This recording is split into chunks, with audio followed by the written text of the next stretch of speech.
We hear and talk so much about infertility after marriage, but counseling young girls of marriageable age about infertility is unheard of.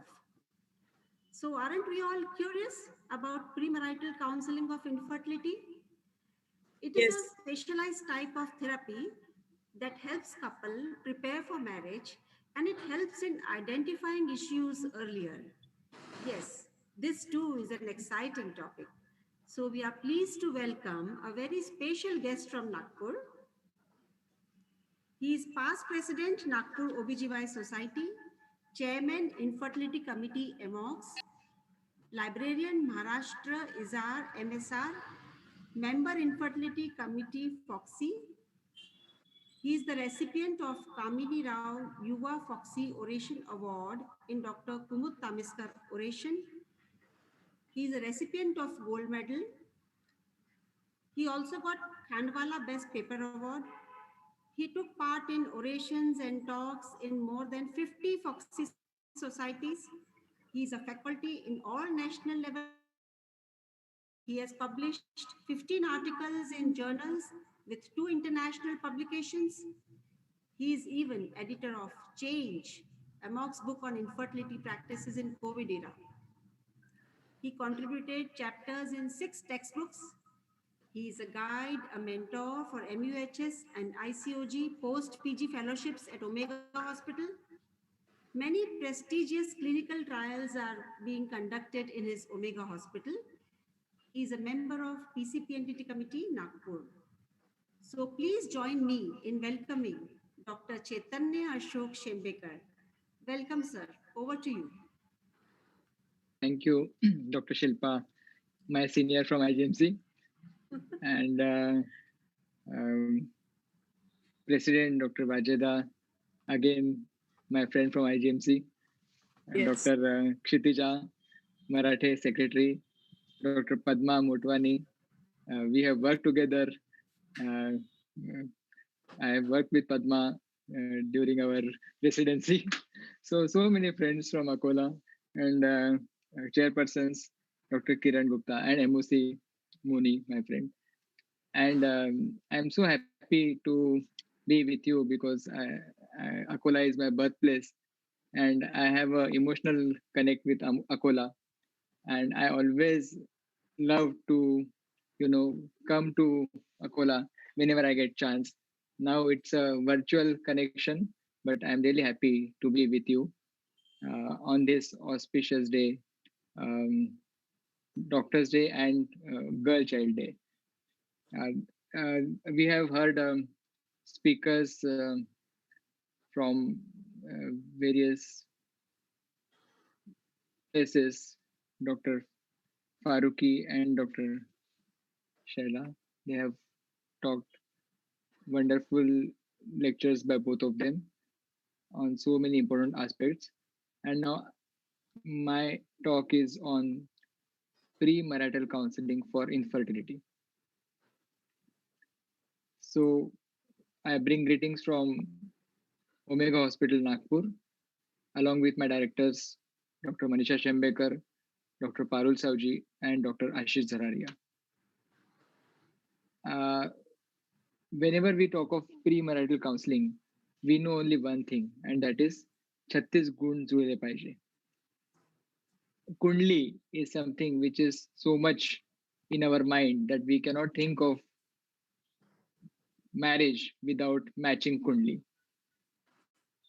Uh, Premarital counseling is actually a Western concept and it is done mostly by psychologists.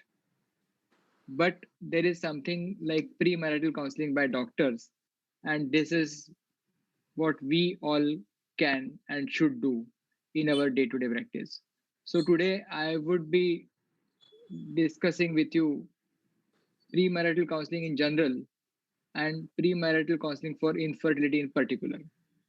And I think at the end of the day, if you all are convinced, then you may start doing this in your day to day practice. So it's actually a teamwork. Whenever we do premarital counseling, as I told you, basically it is done by a counselor or psychologist but it can be done by a general practitioner, because general practitioner is like connected to the family. He knows family, and in fact many times general practitioners, they do matchmaking also, because they know families, so they help in matchmaking. Then physicians are always there to play their role, and we as a gynecologist have certainly a major role to play, along with endocrinologist and geneticists. So it's actually a teamwork, but everybody can contribute for premarital counseling. With increasing divorce rates, many couples are deciding to become better prepared for the reality and challenges of marriages before taking the plunge. And premarital counseling actually is a good first step. It is a good resource for learning more about each other. And actually, as we all know, it is said that good communication is something which is very important in marriage. But the fact is that a good marriage is between a mute wife and a deaf husband. But for this communication, you need to have a good chemistry. And for this, we as a doctors can help these couples to get prepared for the marriage. So we start with the history taking, and there has to be a protocol, and we have to follow a protocol. So we can start with we can have actually protocol ready with us, and we can start as per the protocol. Start with the history taking, where we do all the basic history taking, which includes, of course, consanguinity and sequence of marriage, because this is something which is important. That sequence of marriage is something which can actually have its impact on the premarital counseling. Then we take the medical history, history of diabetes, history of heart disease, hypertension, epilepsy, mental illness, etc. And the most important thing is history of STDs, because STD can be a cause of tubal block and thin endometrium. So if we talk about the infertility in particular, this history is important, and we should take history of. I think we have to specifically think about taking history of HIV, syphilis, genital warts, ulcers, urethral discharge, vaginal discharge, and burning in micturition. As we know, all marriages are happy. It is living together afterward that causes all the trouble. So to have a happy marriage, we need to have proper history.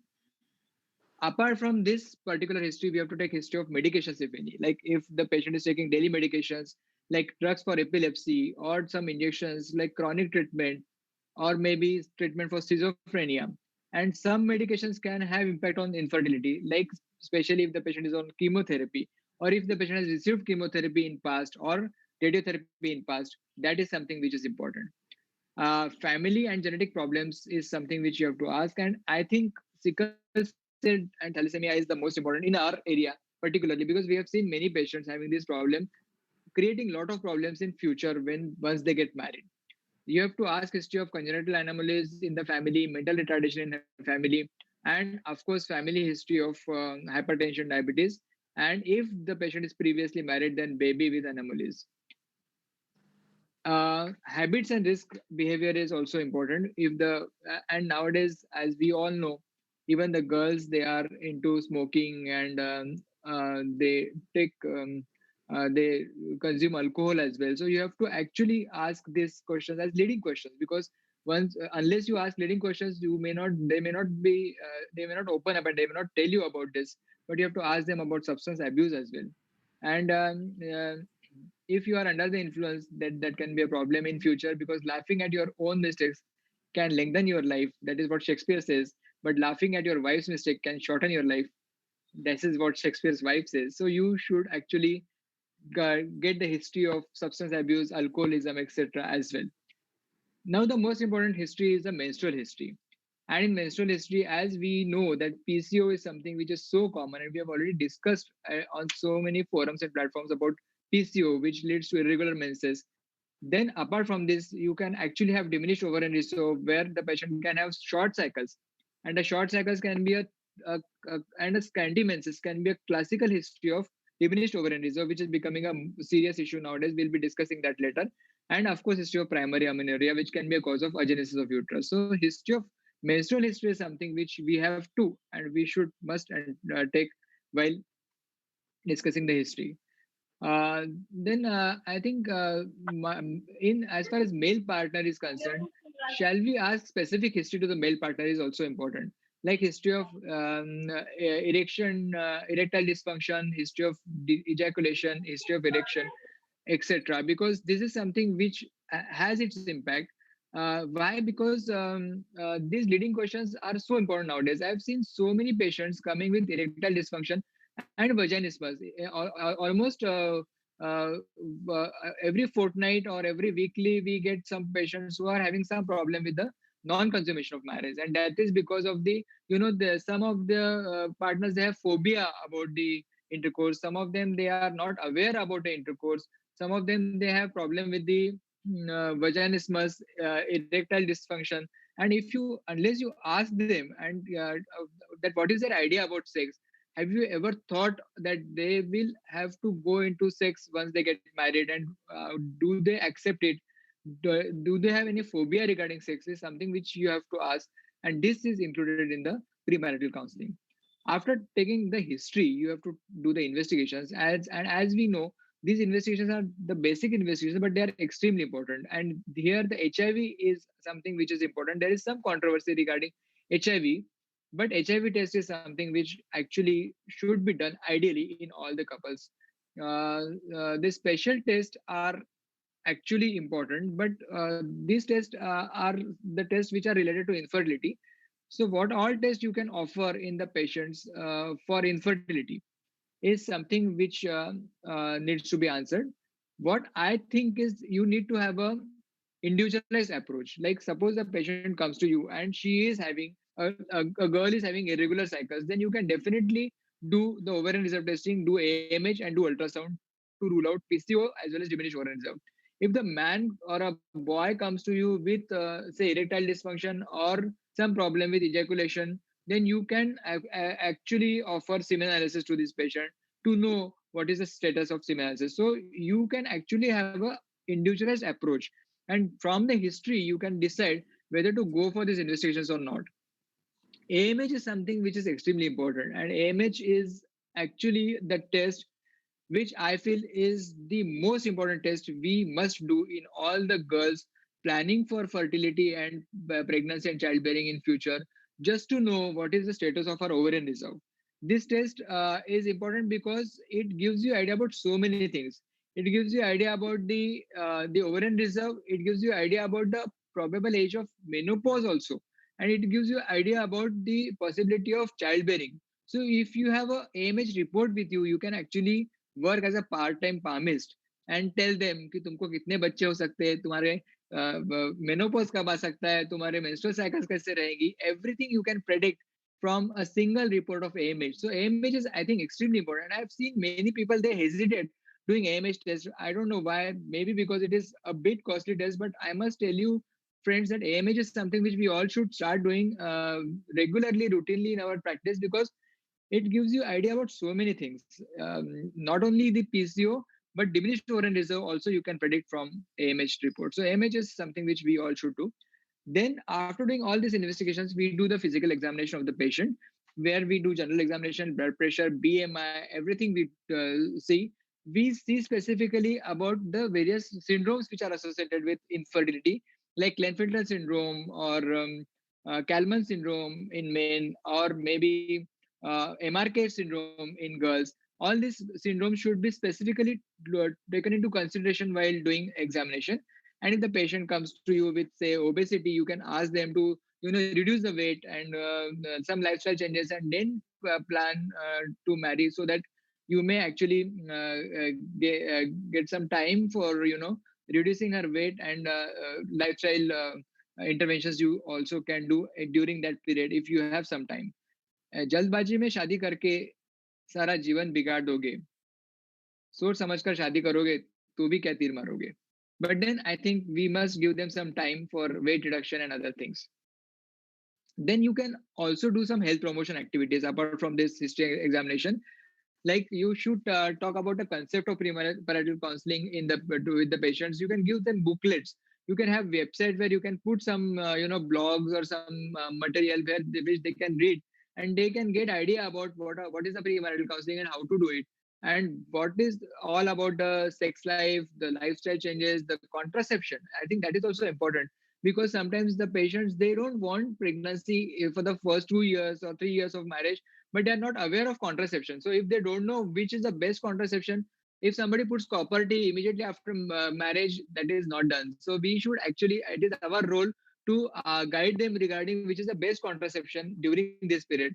Then you have to talk about vaccination as well, because nowadays many people are taking rubella vaccination, cervix, hepatitis B vaccination, and they should know that immediately after taking rubella they should not conceive. So if at all they are planning to marry, they must get vaccinated as early as possible. And of course we have to talk about the folic acid tablets also, because suppose the patient conceives immediately after marriage, then if she is planning to conceive, then she should start taking folic acid tablets as well. So these are the things which are small things, but they matter a lot. And if you talk to them regarding all these things, then they are aware of all these things, and that is always better for the preparation of marriage. As I told you, Again, there vaccination. is, I think, some issue. Uh, what's the problem? Uh, No, sir. You're clearly audible. okay. Okay. So as I told you, vaccination is something which is important, and people, girls, they take cervarix vaccine, they HPV vaccines, then they take rubella vaccines. So you have to tell them that after how much period they should plan to conceive if they at all are planning to take vaccines. And now the end thing or the latest thing is COVID vaccine, and every one of us, we are getting so many phone calls every day. I get one or two phone calls regarding whether to take vaccine during menstruation, whether to take vaccine during pregnancy, if they're planning for pregnancy, if they're pregnant. So you have to solve the queries as far as vaccines are concerned.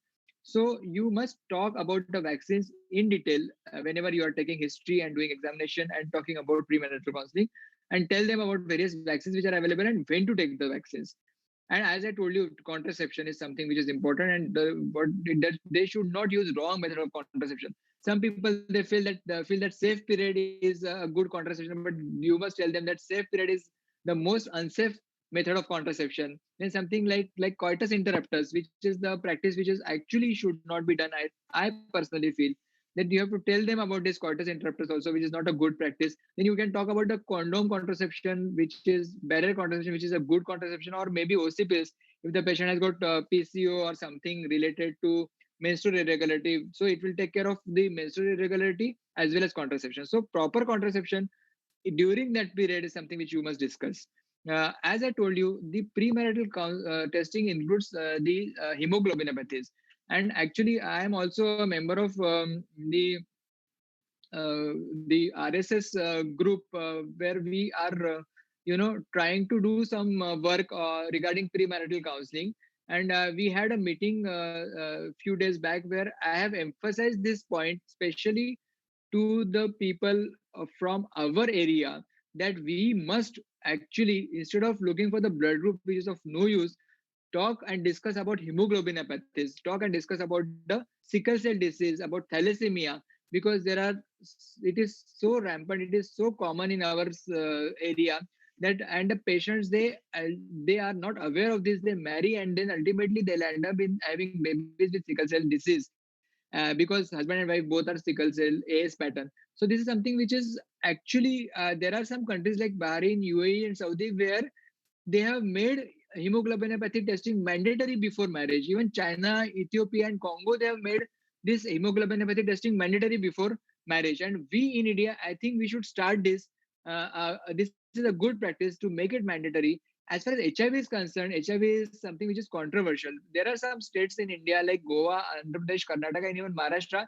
They are suggesting to do HIV testing before marriage, but it is not compulsory in because ultimately it's a couple's choice. But I personally feel that HIV is also one of the tests which I think is going to protect ultimately a woman or a girl, because today is a girl child day, so we must discuss about this issue also, because this is something which is so commonly transmitted through men, and then the women are powerless. And this testing is going to help women actually at the end of the day. So we should try to talk regarding HIV testing as well, apart from the hemoglobinopathies. So this is something which is So this is the chart of various states where the and various countries where HIV testing is recommended but not made compulsory. Now, a word about the Kundli and blood group. I think this is something people are crazy about blood groups. Today morning itself, I got a call from one of my friends' daughter. She is getting married, and she said my blood group is O negative, and my husband's blood group is O positive. So somebody said that I should not marry a person with a positive blood group. So there are so many misconceptions about the blood group in the society, and we have to tell them the message should be loud and clear that there is no role of blood group. You, instead of looking for blood group, you should think of some other good things like hemoglobinopathies and maybe HIV testing, and just ignore this thing that blood group is and blood group is not at all important. This is something which we have to tell to all our patients. Then there are some situations where we have seen marriages having problem because of the schizophrenia or epilepsy, things which are not revealed by the families. And then what happens that ultimately there is a problem with two families, and both the families they suffer because of non-disclosure of schizophrenia and epilepsy. So something which we have to be very careful about. And it is said that marriage is a seventh sense of humans that destroys all the six senses and makes the person nonsense. But then ultimately ये ऐसा लड्डू है जो इंसान खाने से भी पछताता है और न खाने से भी पछताता है. So as I've told you, epilepsy is something which we must discuss in this, and consanguinity. Consanguinity is so important, and nowadays every alternate day we are getting patients with genetic problems, and this genetic problem and genetic part is becoming so complicated that it is beyond our uh, imagination. They have it has advanced so much that we just don't understand anything about genetics. But a basic thing which we can do or make society aware of is try to avoid consanguinity in marriage.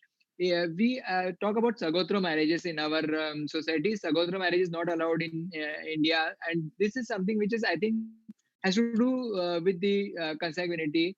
And there are some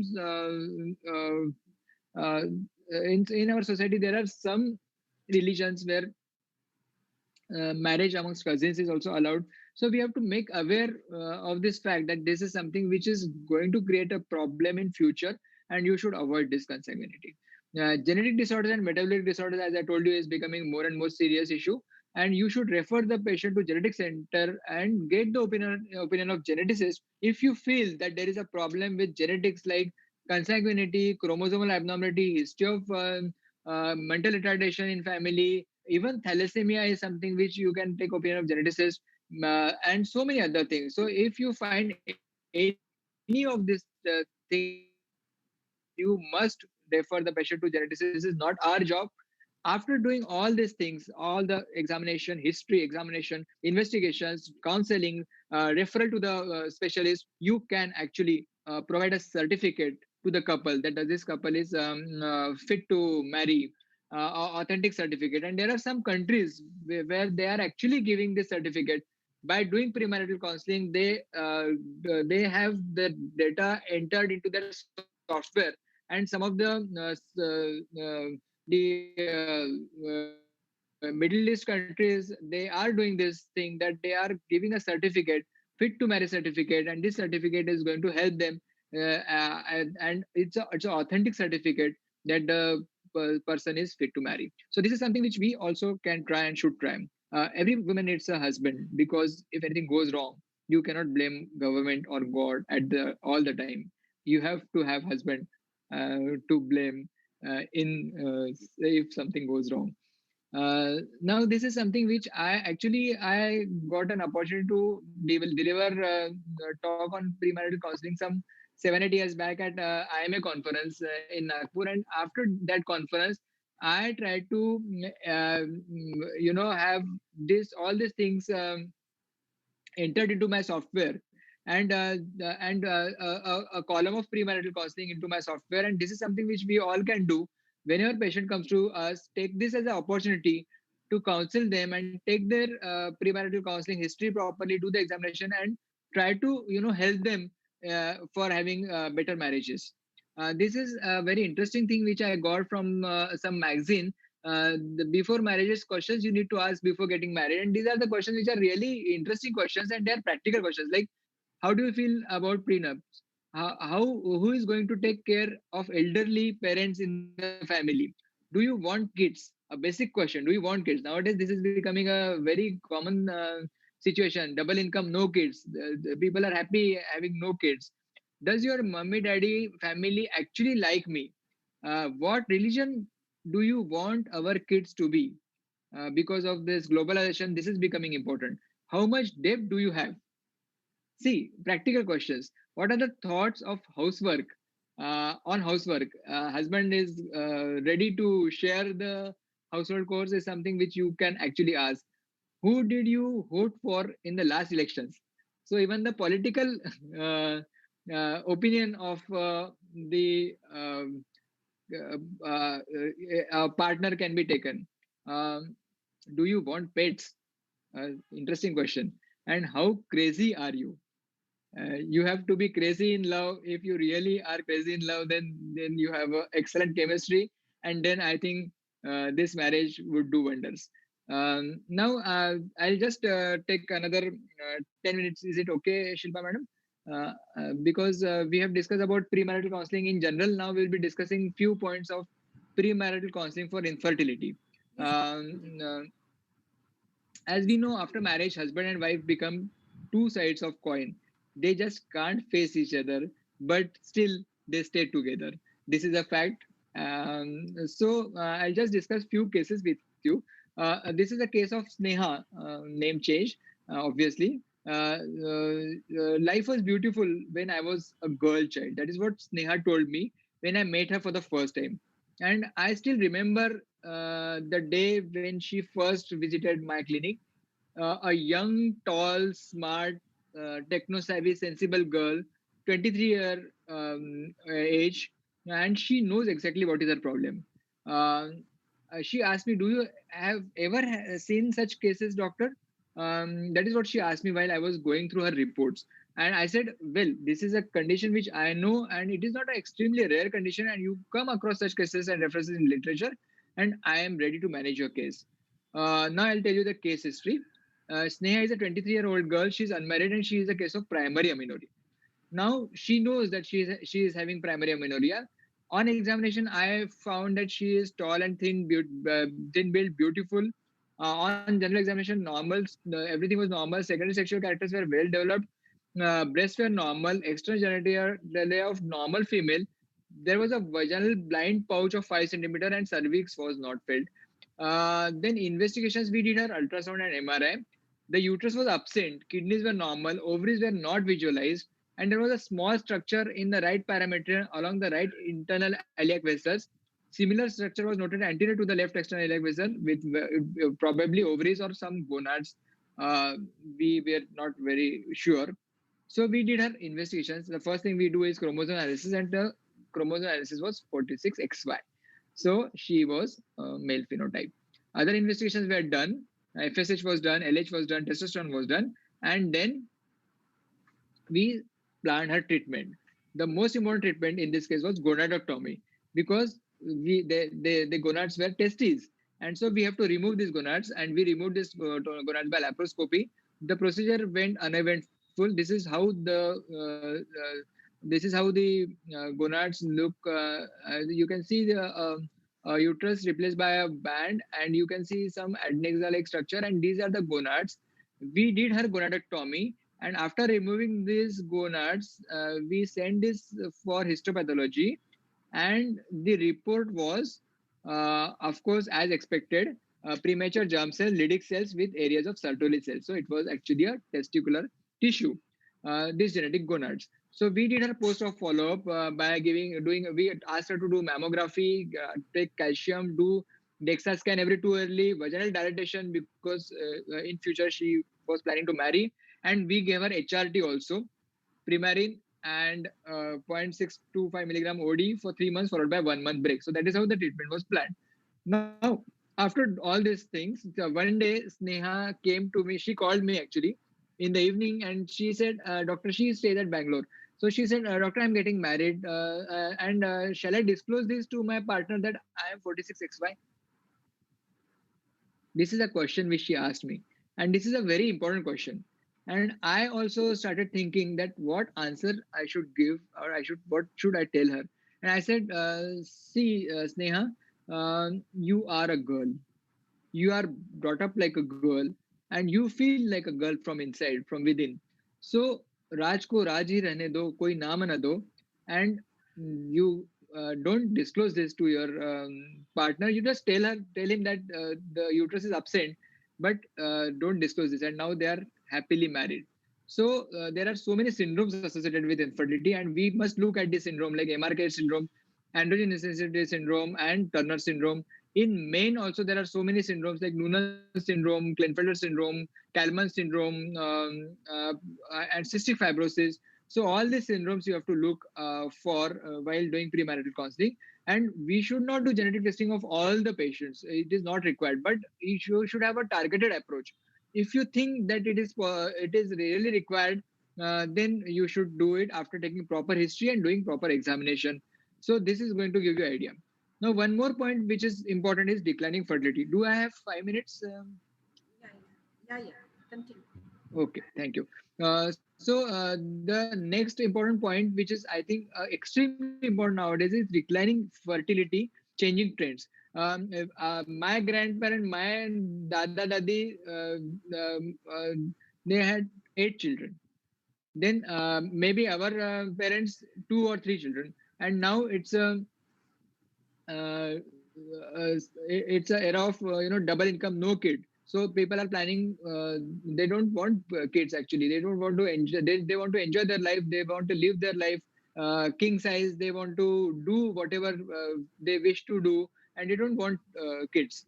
And even now, it has been found that many countries have very low fertility of 1.3, which is well below the projected fertility of 1.7 by Lancet and WHO. So the mean age of conception is something which is increasing day by day. Initially, the mean age at pregnancy was 20 to 25 years. Now it is 30 years in most of the countries, and especially this is because of the the uh, uh, education amongst girls, and they are working, and they know the importance of earning, and there are so many other reasons why they are getting married late, and that is the reason why the fertility is also declining. Major issue is of declining fertility in men, and as we know, initially the incidence of male infertility was only 30%. Now it is almost 60%. So the question is, where have all the cowboys gone? And this is a serious question, that all the cowboys have now disappeared. And I have found a um, article in one of the newspapers which says that sperm drop is so drastic that it could make humans extinct after a few years. And actually, this is happening in Scandinavian countries and in many Western countries. The count is falling drastically, and the fertility is declining drastically. And this is because of so many factors. We know that lifestyle factors, the alcohol consumption, then the pollution, and stress and anxiety, so many things. And definitely, boys have advantage over girls because we know that Charlie Chaplin fathered a child at the age of 73. But then you should know that even in men, if they marry late and if they have kids at a later age, then they also have problems, genetic problems and other problems like autism and Klinefelter syndrome, if they father a child after say age of 40 years. So this is something which we all should know. So as we know that nothing succeeds like normal semen analysis, so semen analysis is something which we all should do. And now the key question is whether we should do semen analysis of all the boys coming to us for premarital counseling. And the answer is ideally we should do.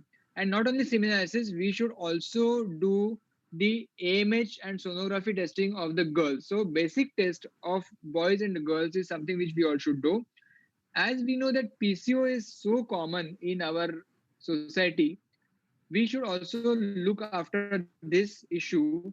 And we know that the parents, especially mothers, they come to us with their daughters. They are just 14, 16 or 17 years of age, and they have irregular cycles, and we label them as PCO. We say that she is having PCO, but we should remember one thing, that until the age of 21 years, we should not label a case as a case of PCO, because guidelines say that you should label the case as a case of PCO only and only after the age of 21 years or 8 years after menarche. So till that time, you should call them at PCOM or polycystic ovarian or multicystic ovaries, and PCOS is diagnosed only after the age of 21 years. And after that also, you should tell them that there is nothing to worry, and these are the situations where they can definitely conceive. Another case scenario is late marriages, and this is I'll just discuss with you a case of Kalyani. Kalyani is now engaged and she's planning to marry. Her age is 33 years. Her mother is anxious because she knows that this is a late marriage. She says कि तेरे मेरे 33 as के as में मुझे 2 बच्चे हो गए थे और तू ऑलरेडी 8 साल की थी. Now she knows that Kalyani is getting married at the age of 33. This is late marriage. She's anxious. Kalyani is also anxious. Now, will you start investigations in this case? If she comes to you that I'm planning to marry, I think we must investigate this patient. And in case of Kalyani, the most important investigation we should do is AMH, and we should counsel her, tell her that you should marry as early as possible, and after marriage you should actually try for conception immediately after marriage.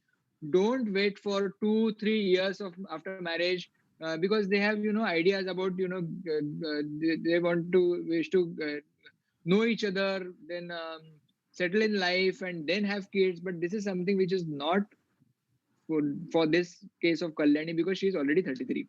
So before I sign off, I'll just tell you some shocking facts, how the trends are changing. We got 2 cases at Omega last month. One case is a 40-year young girl seeking for a match. She is not yet married. She is planning to marry in future, and she wanted her oocytes to be frozen. So egg freezing is something which for which she came to us, and we have done her egg freezing. At the age of 40, we have frozen 6 eggs in her case, and she said, "I'll doctor, I'll come back to you when once I find a suitable match and once I plan to marry." And there is one more case which is a typical case, um, a, a, a, a, a, a woman who is already married, but she is not happy with her marriage. She's seeking divorce, and the divorce is in on cards, but she is not yet divorced. And she says that I want to freeze my oocytes because I will soon get the divorce and I'll marry with some other person. So I want to freeze my oocytes. So these are the things which are happening nowadays. And one more thing which is, I think, extremely important is the shocking fact that the diminished ovarian reserve is becoming so common nowadays. I got 4 patients last year. They were all unmarried, came with scanty menses and frequent menses. And when we did their AMH, it was shockingly low. It was around zero point 0.5, zero point 0.7, or zero point 0.9 at the age of 23, 24, 25. So this is something which is really serious issue, and we should counsel them to marry as early as possible if we find that their AMH is low. One such patient was actually she was a blogger and a travelogue writer. She said, "I am not interested in marriage, doctor. I don't want to marry for another 10 years." So I said, "You go for oocyte freezing." But all the other 3 patients, we convinced them to get married as early as possible because they were having diminished ovarian reserve as their major problem. And we Indians should know that in India, ethnicity plays an important role, and our ovarian age in Indians is 6 years ahead of Spanish women or Western or European women. And this is the study which has appeared in Fertility Society, and this is the study which has clearly said that the ovarian age of Indian women is 6 years ahead of the European counterparts. That means at the age of 32, the ovarian age of Indian is maybe 38 or 36.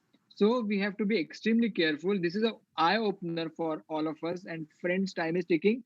We must tell them that you have to marry as early as possible. Not at the age of 17 or 18, but at least at the age of 25. every year we organize a social awareness program, Koja Karti. And last year we had this program on motherhood as profession. And in that program, we actually tried to emphasize this fact that early marriage and early childbearing is the need of our. They must have at least one kid before the age of 30 years. Because after 30, you really don't know, your ovarian reserve may drastically drop down, and this may create a serious issue as far as fertility is concerned. And this is the latest news. 2 days back, I got this news that I was knowing about this because many companies like Apple and Google, they are already doing egg freezing. This is the package which is given to their employees.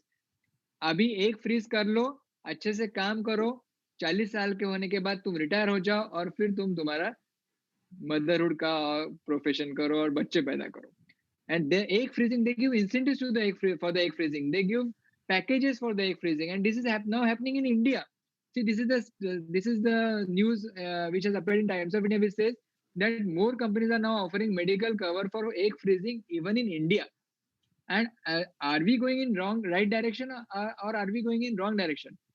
If you ask, elite class, so-called elite class, they will definitely say that this is what is ideal. You should first focus on your work and then think about family.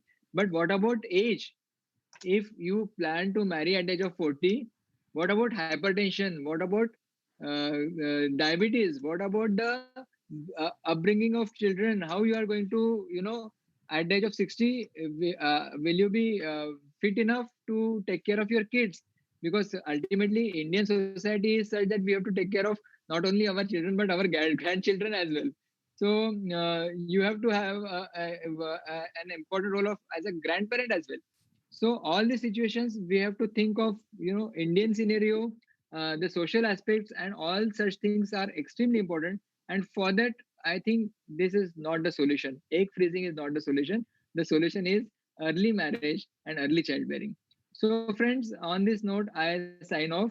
And for the first question you should ask in the premarital counseling is, are you ready for the marriage? Because somebody has said that marriage is a great institute, but I am not ready for an institution yet. So I'll end my talk with this very interesting WhatsApp joke, which um, um, I'm going to share with you, as you all know Marathi well. So I would just share this joke with you. Uh, uh, Doctor says, आज तर मी निरुत्तरच झालो जेव्हा एका पेशंटने मला अचानक विचारले, Covishield घेतलेल्या मुलाचे लग्न कोवॅक्सिन घेतलेल्या मुलीशी होऊ शकते का? डॉक्टर म्हणाला, मी मी तर काही उत्तर देऊ शकलो नाही, पण जवळ उभा असलेला एक विद्वान म्हणाला, हा विवाह भिन्न गोत्र असल्यामुळे उत्तम विवाह ठरतो. या विवाहामुळे निर्माण होणारी संतती कोरोनाच्या सगळ्या व्हेरियंटची मुकाबला करू शकेल. So with this WhatsApp joke, I sign off. Thank you very much for patient listening, and so happy to be with you, my all my Akola friends. Thank you very much for inviting me. Thank you. Thank you, Dr. Chaitanya. It is always a pleasure listening to you. We have always heard you speaking on infertility in infertile and married couples, but it was really a pleasure listening to you on premarital counseling in general and also about the infertility. It was a very new concept and something different. We really enjoyed listening to you.